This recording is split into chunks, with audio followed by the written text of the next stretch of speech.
কুমিল্লার লাকসামের ডাকাতিয়া নদীর উত্তর তীরে খান বাহাদুর বাড়িতে 1834 সালে জন্ম নেন উপমহাদেশের প্রথম নারী জমিদার নবাব ফয়জুন্নেসা চৌধুরানী।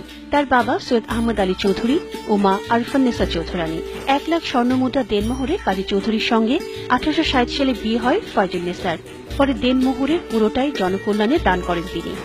এই নবাব ফয়জুন্নেসার ঐতিহ্যের এই জায়গাটা এই ঐতিহ্যকে ধারণ করে আমরা লাকসামের পরিচিতি। নবাব ফয়জুন্নেসা একবার ব্রিটিশ সরকারকে টাকা হাওলাত দিয়েছিলেন তখনকার সময়ে। সে টাকা ফেরত দিতে আসার পরে তখন তিনি ডগলাসকে বলেছিলেন যে নবাব ফয়জুন্নেসা যেটা দান করে সেটা ফেরত দেয় না। ভাই বোনদের মধ্যে একমাত্র ফয়জুন্নেসাই হোমনাবাদ পরগনার বিরাট জমিদারি পরিচালনা করেন। দীর্ঘ 21 বছর এই দায়িত্ব পালন করে হয়ে ওঠেন অনন্য মহিষী নারী।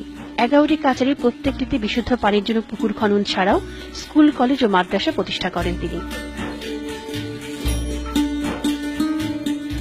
এই বিদ্যালয় এই অঞ্চলের সাধারণ জনগণের মাঝে শিক্ষা বিস্তারে সক্ষম হচ্ছে।